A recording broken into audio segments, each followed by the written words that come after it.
bake me in your oven right. All in caps.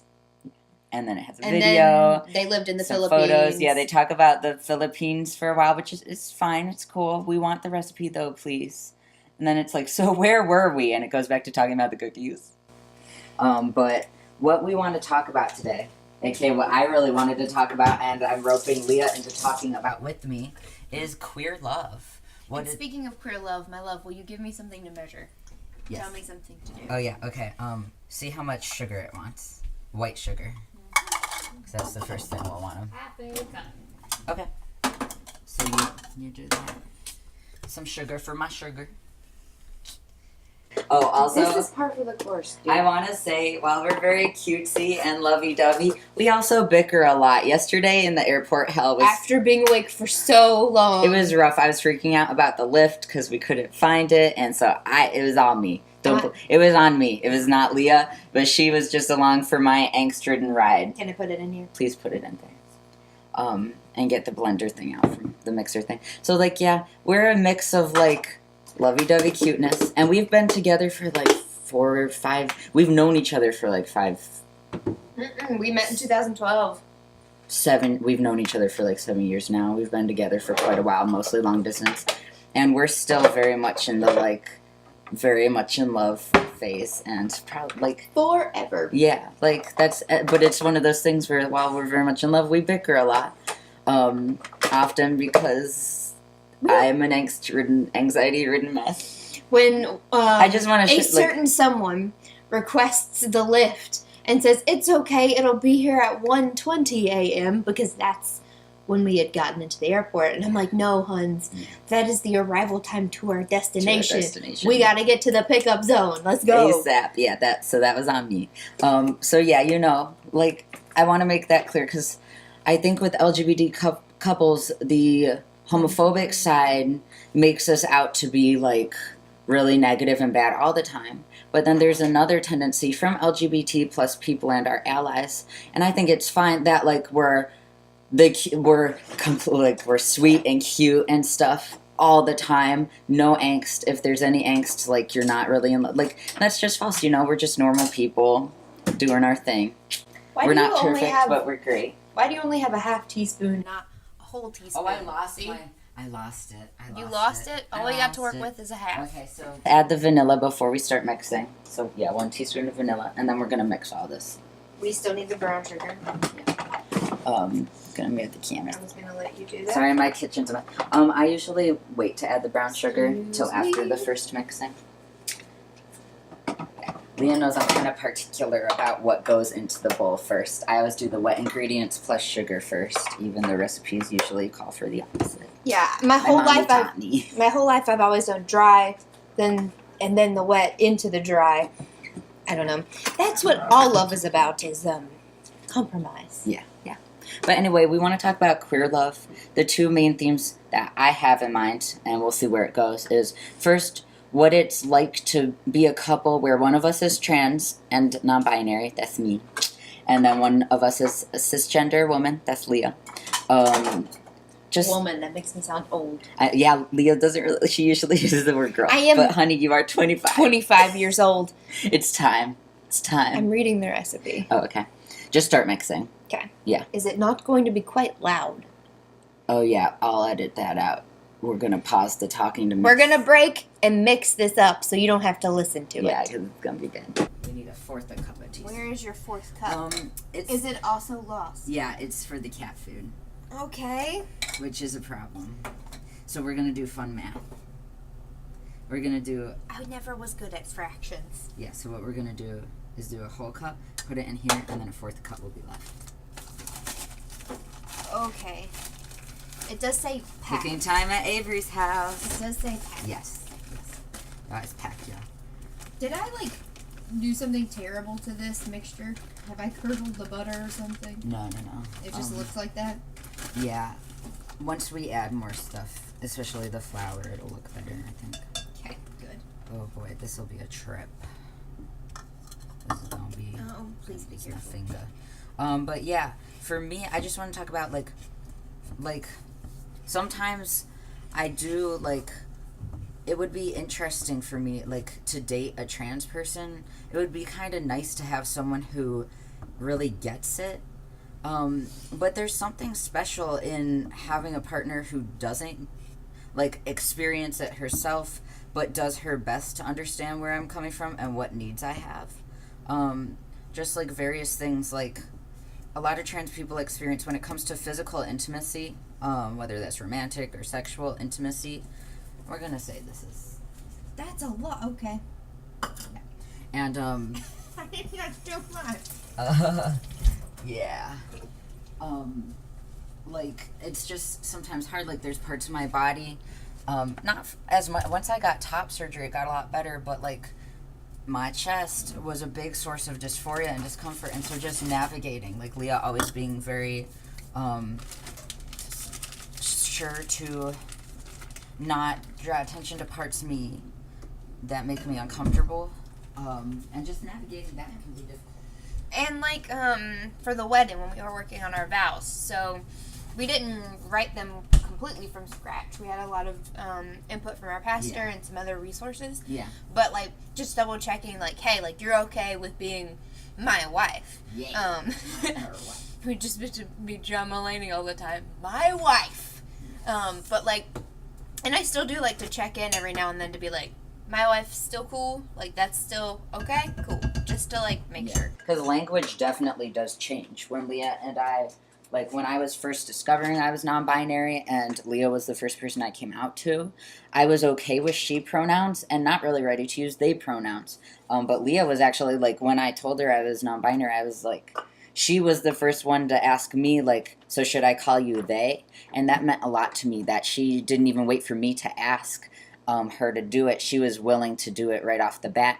And for a while I was like, no, she is totally fine. And then later was like, actually, let's try they pronouns. And so it was really nice to have someone I trusted whom I could try it out with. That should be packed too. Oh, Lord. And that should be a full cup. They're very particular. Well, for flour, it does.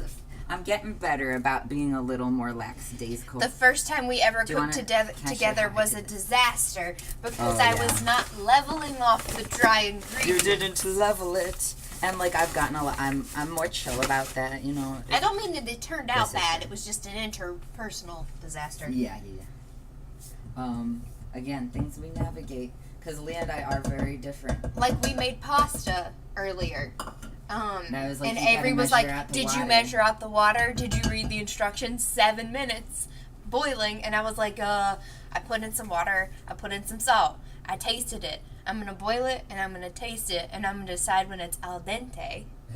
And then we're cool. You don't need to read the package instructions for pasta. Was that 1.5 or just 1 flour? Oh, for flour. Shoot. It should be 1.5. You're right. Uh-huh. Mm-hmm. All right. Is this good? You haven't added the soda, right? No, is this good? Yeah, that's good. But yeah, like, there's just a lot of compromises when it comes to things like gender, and also when it just comes to living together. I have a lot of weird, like, germ issues, and so I'm particular about a lot of things. Where plates go, they can't go in the sink. They have to go next to the sink when they're dirty. Because, see, to me, like, talking about what's it like to date a trans person, I don't know. Like, to me, the thing that influences our dynamic the most is that you're autistic. Yeah. More so the fact that sensory you're issues. trans. Like, the only time that's true. you being trans really comes into play for me is, like, how other people interact with it. Yeah, and introducing you and talking about you to other people. Because it's always interesting when I, like, haven't defined my sexuality to somebody and I'm talking about, like, before we got married, my fiance, and using they, them. It's always interesting to see, like, what people do. I feel like some people might think that you're just trying to avoid pronouns because you don't want to say she, because, like, you don't know if they're safe to come out to, kind of thing. I think Leah has to define non-binary and explain they pronouns more often than I do. Because, like, with people I've just met, until I, like, it's not like I'm walking around calling myself, like, hi, I'm Avery. They are cool. I say I am cool. You know, like I'm using I pronouns for myself. Leah's the one who's using they pronouns for me, and therefore has to have the conversation probably more often. Mm-hmm. And like to me, like that's a way Leah's a good ally to me is when other people, especially like people close to us, often get my pronouns wrong. She will make sure to sort of emphasize the fact, like usually not even right out correcting them, but just when you talk about me, then very emphatically making sure to use they. So I feel like because I'm so consistent, Mhm. people They get it. like they either start copying me, they figure it out from or you. they have to like stop me and like ask, or they have to like, stop what's me happening? and go like, wait, what? Like, if they haven't heard of it before or whatever. Yeah, so except for some older people at where I used to work this last year would like no matter how many times I said they, like always would say he, and I'm like, that's Avery's cool with that one, but like it's always it's interesting. They think I'm a man. Then like if they haven't met me and they're just talking to Leah, they just assume that you're straight and marrying a dude. That bi erasure. And I do feel like I am straight. I'm straight passing to straight people. Yes. I feel like most of the time queer people are probably like, that might be that might be one of us. But like especially to all the older people I tend to work with, it's They're not just even gonna something assume. they think of. Yeah, and so like when you tell them I'm a pastor, like they in seminary, especially, then of course I must be a man. And it always gets me like, into some very interesting people's like good graces immediately. I'm just like, yeah, they're in seminary, and they're like, oh my gosh, that's so wonderful, and I'm like, yeah. Probably not in the way you think, but whatever. Yeah, it's a different seminary. But yeah, just that kind of thing, navigating that and being aware of each other's various differences and stuff is a lifelong journey, honestly. But what do we do next? Yeah, I'm gonna mix it a little bit. Just with the mixer. Yeah, just because the butter needs somehow. All right, mixer time. So the recipe calls for M&Ms. No, chocolate chips. We've got chocolate chips in that big, giant bag of M&Ms. Oh, is that still playing? I just made it play. Okay, cool. And I want to add marshmallows. We don't know if that's possible. They don't know if that's possible, but I think it is. It's probably. Tweet at us if you've ever baked a cookie with marshmallows in it so that I can prove to Avery that I'm right. Or we can just Google it. I'm a big proponent of Googling everything. Marshmallows and cookies. I like the way you say it, like it's a question. Do you eat chocolate chip marshmallow cookies? You can do it. Alright, we're going to put some freaking we are. Marshmallows. Alright. Is this your open marshmallows? It is. Okay. I'm just going to fill this. Sorry for the sound of the M&Ms. I think right now, mostly we've just talked about all of our differences. One of which is that I just thought of. I can always count on Avery to have chocolate chips and marshmallows in their pantry stock. But, like, generally speaking, aside from fish sticks, this is a meat-free zone. And I like a burger. So there's that. Yeah, so this is my apartment. Once we have our own place, I feel like this is your bachelor pad. This is my bachelor pad. That's what it feels like. It is a mess. We are currently sharing a twin bed. Mm-hmm. Which we've always done since we were roommates in college. We've always, snuggled up in a twin bed and been fine. But for the last week, we've been staying in hotels and Airbnbs in at least a full bed. Yes. So it's a hard transition to go back to. Yeah, Leah kept being like, I'm falling I was like, quit moving. I'm sorry. I was trying so hard because I do wiggle around a lot in bed when I'm trying to fall asleep. I was trying so hard to keep still because it was like 2 a.m. by the time we got home from the airport and got in bed. So I was trying so hard to keep still, and Leah was still being like, stop moving. And I was like, I'm trying. I know you're still mad about the lift, and we're both crabby and exhausted. I'm trying so hard. That's 2 handfuls of marshmallows. That's how I measure things. And then we slept until noon. So that's our day so far. But part of this talk about like differences and similarities is who here has heard about complementarianism? Or is it just called complementarity? Complementarianism. Okay. Do you want to... Was that not a Catholic thing? No, it is. Do you want to define it, though? Because I didn't think about it much, because I never intended to get married until college when I realized that it's queer. It is the typically evangelical, but apparently Catholic as well, answer to egalitarianism. So in an egalitarian relationship, which I feel like ours is pretty much that, we're pretty equal. We divvy up our responsibilities based on purely who is better at that thing. Not based on gender roles or anything like that. Complementarianism is the idea that, this is my definition off the top of my head, is that the gender roles for men and women inherently complement each other. Mm-hmm. And, like, it's not that women are less than, it's just that they're better at other things. It's kind of like separate but equal. And men are always better at these other things. And in the words of my, some of my family members, the parts fit. Our parts don't fit. We're not complementing. Well, we're not completing each other because our parts don't fit. Which is a thing that I was, yeah, Leah's been told that by some family member. Yeah. That was the morning of our wedding, right? Yeah, I think so. One of her relatives just texted in all caps, "The parts don't fit," and then, like, 20 stop sign emojis, so that was fun. Which we just laughed about at the point. Like, we thought it was funny. The parts don't fit. Like, that's, like, okay, like, one, please, Leah's aunt, don't make me text you in great detail how we fit together pretty well, physically. But also, like, there's so much more to a relationship than that one specific kind of sex.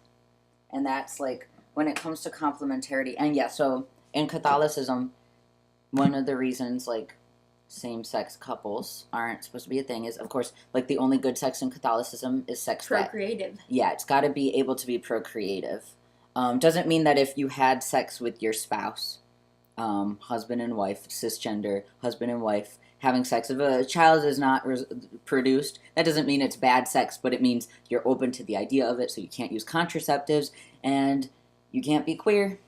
I mean, okay, I guess, like, you know, you can't be two people that the church would say are women. You can't be two people the church would say are men, regardless of how you identify yourself. Because then it can't possibly produce a child, and apparently that's the only good fruit that could ever come of a relationship. Mm-hmm. Whereas for us, we see good fruit in so many other ways. That was a big thing for me that I wanted to make sure was in our wedding liturgy, our wedding vows, was this idea that, to me, I want our marriage to be, like, yes, we help each other grow so much. We call each other out. We teach each other patience and just, like, sensitivity and compassion. I learned to be patient. Yeah. Me too. Like, it's a challenge. So I yell at you for being a brat to your parents. Yeah. And, like, so we just we call each other out, and we help each other grow, and we support each other in our passions and endeavors. I forget where I was going. Oh, yeah. So that's good fruit between the two of us. But to me, a really big thing is that the good fruit also is going to be spread outward into other communities as well. And so, like, that doesn't have to mean having babies of our own. For one thing, like, we have a niece now. My older sister has a baby named Scarlett, who's, half a year old now, 8 months old. She's so cute. She's a smiley, happy baby during our wedding ceremony. She has one single dimple. Yeah. She has all this hair. Yeah, but yeah, so we have a niece, and, like, to me, we can, if bearing good fruit has to involve children, we have that child that we're gonna, like, support and love and dote upon and just, like, be there for her. That's all I want to be, is cool aunt. Cool aunt who comes into town, is like, here's some toys. Yeah. I'm going to give you cookies before dinner. Do you need because some that's advice? What my aunts did to Do you me. want to talk to us about something that you don't feel comfortable talking to your parents with? That's some good fruit. Do you want to sit down now? Sure. All right, so we need to preheat the oven? No, it's chilling. Preheat the oven now. Okay. It doesn't have to chill for long, I guess. See, my thing is I let it chill usually for, like, half an hour. And then I preheat the oven while I'm getting it out and putting it in balls onto the wrap. Fine. So we can just keep talking when we're done with this video then. Avery's particular about also chilling the dough. I'm willing to compromise. And I want it now. Let's go sit here and they can see more trash in our home. Wait, where's Sass? He needs to be here. He's on the couch. This is Sass. His shirt Bigfoot. says the whole rainforest. Yeah. And he is our child. No, we got him, I guess, We got him in Forks. Oh, yeah. Yeah, he was in Forks in a gift shop. He's very Bigfoot. soft. He looks like a stoner Sasquatch. I really enjoy him. He's a And chobra. his feet are huge. I think you mean they're big. Yeah. Bigfoot, big feet. Anyway. We love him. Yeah, we do love him. This is Eddie. She's a unicorn. And she's Bicolors. wonderful. Yeah, and she's wonderful.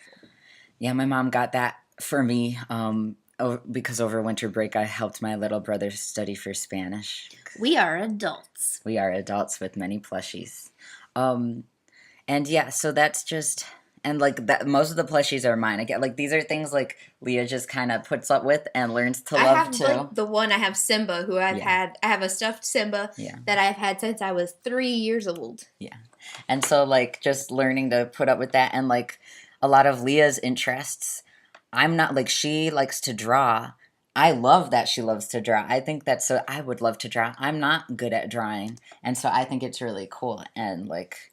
I like to sew. Leah doesn't sew. And so, like, we are different interests and skills. We just kind of go off each other, like, bounce off each other ideas, and support each other in the things we like to do.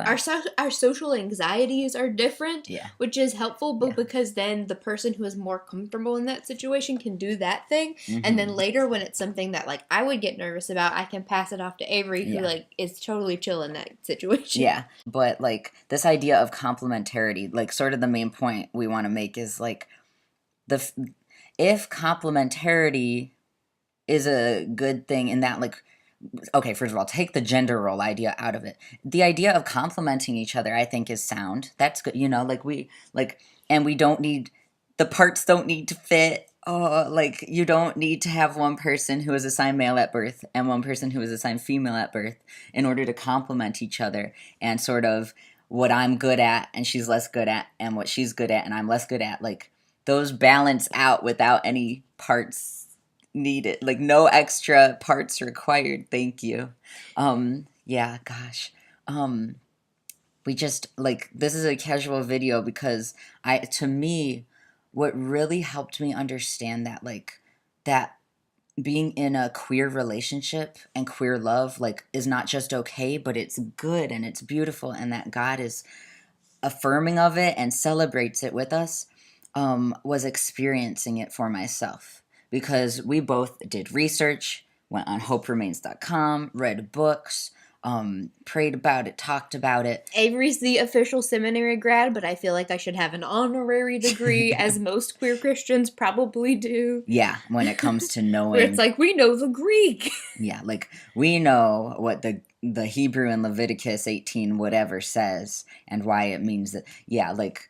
We knew that research, we did that research, we did the talking and the wondering, but it was, for me, it was experiencing it that, like, I could know it in my head logically that it was probably okay to be in a relationship like this, but it was experiencing the good fruit for myself with Leah that made me realize, like, that yes, all the logical knowledge is true.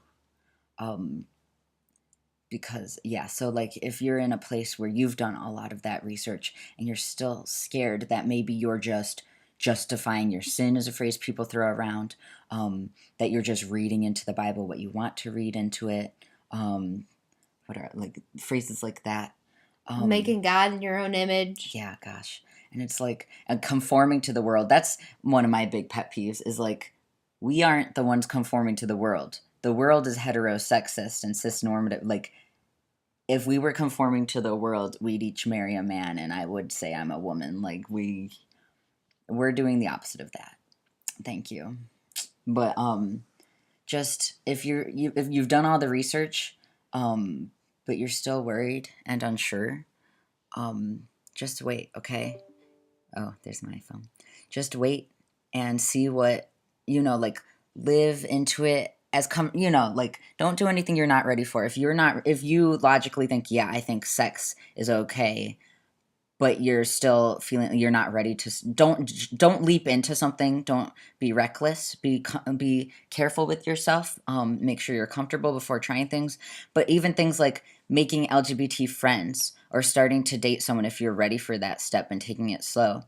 For me, that was when, like, starting the relationship and making LGBT friends and seeing all the good fruit being born by so many of the LGBT folks I'm friends with is what made that research come alive. Do you feel that way? Well, I mean, I haven't had the same experience as far as making queer friends. Yeah, I have a lot. I don't have very many in real life, truly. I have, like, 3? Yeah. 2? Whereas 3? I have like a whole group I go to a lot of Sunday family dinners. It's just a bunch of people who are most of them are disabled, autistic, queer, some mix of that.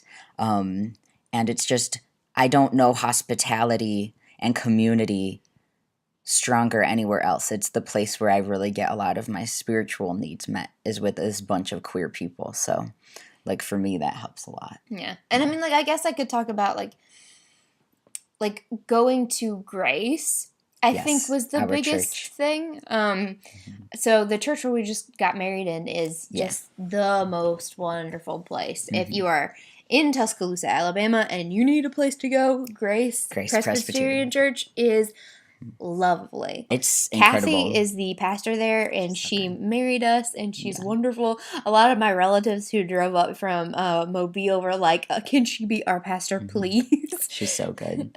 She's a powerful preacher. She's so full of love, and she really gets that community to act like a community.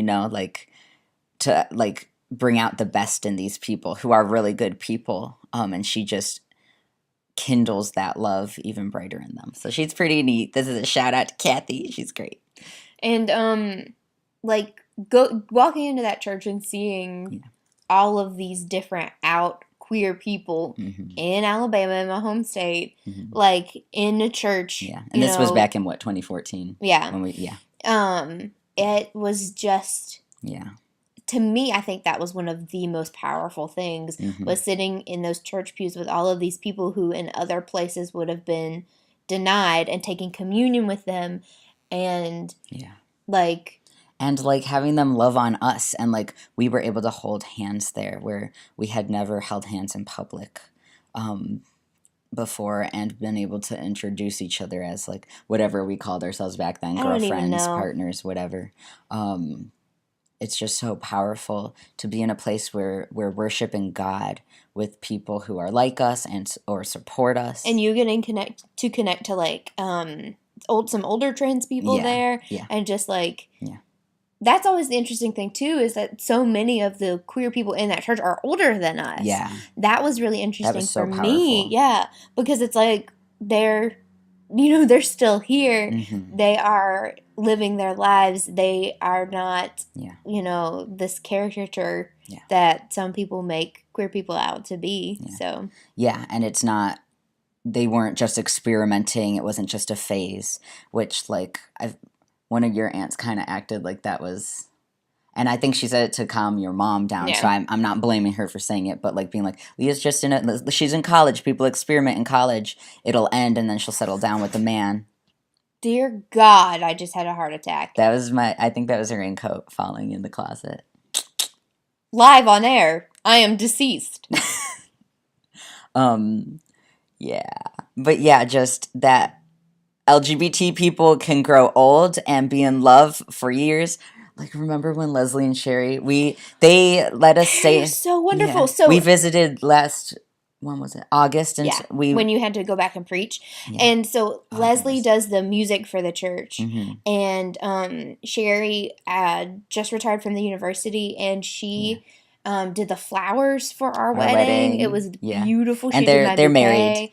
We got they hosted us while Avery was there for the weekend to preach with all their dogs. So many dogs. Well, they were like also dog sitting for Yes, other people. and that's like again good fruit. Like they took in a dog that was older and that our pastor was having trouble taking care of because she has other dogs, including a rescue dog. And he's blind, Yeah. mostly deaf. Yeah, and they took him in because he needed a home. He needs a lot of hand Yeah, holding. and he just died recently, but like they had him for quite a while. Like, and then we found a stray outside, a dog just hanging out like in their front yard, and they were like, "Well, I guess we have to bring him in." And they helped find his owner and kind of like just good fruit there. And I forgot about that. That little dachshund guy. Yeah, he was cute. And they kept. They're like, "All right, come on Sherry in." kept saying dachshund wrong, and Leslie was just in the back seat going, "Dachshund." Yeah.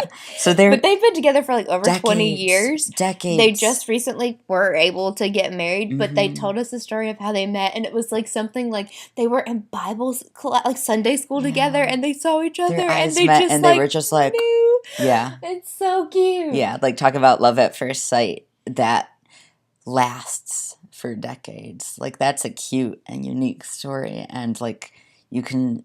Like, it's just so beautiful to get to hear those stories because, yeah, we can grow old and be in love together.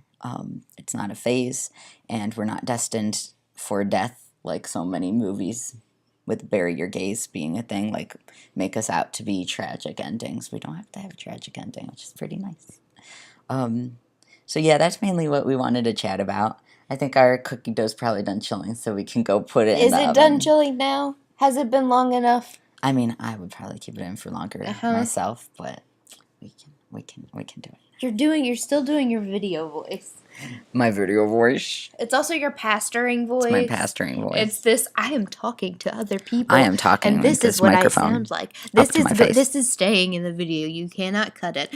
I make fun of them all the time for especially in the podcast. I was trying so hard to be casual and chill. No, especially in the podcast where you're like, and now, and it's like your host Avery Smith. And it's like, am I listening to a podcast or am I listening to NPR? I mean, there are different genres of podcasts, but like you're so formal. You get like so like I am doing this and this is meaningful and like it's not bad, but it's funny.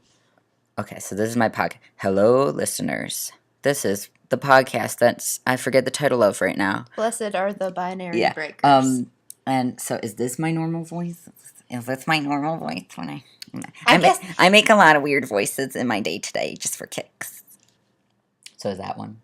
Is that my normal one? The one you're talking in right now? Yeah, is this That's closer. Okay, I was trying. That's why I was like, let's make cookies during this, so I'll be in my chill zone. Because Leah always makes fun of me for being very like sitting up so formal in these videos. So I was like, let's mix it up. Let's make some cookies and see what happens. So hopefully this. I mean, y'all can let me know in the comments what you think if this is a more fun setup where we're just being goofy and making cookies. Especially because we didn't have we didn't take notes for these topics. We just kiss me. I'm Irish. This is my alien Telemachus. He's a UFO. Yeah, and that's enough of our plushie tour. There's still more. There's a giant bee. Abejatriz. But I'm gonna turn this off because Leah has left the camera zone.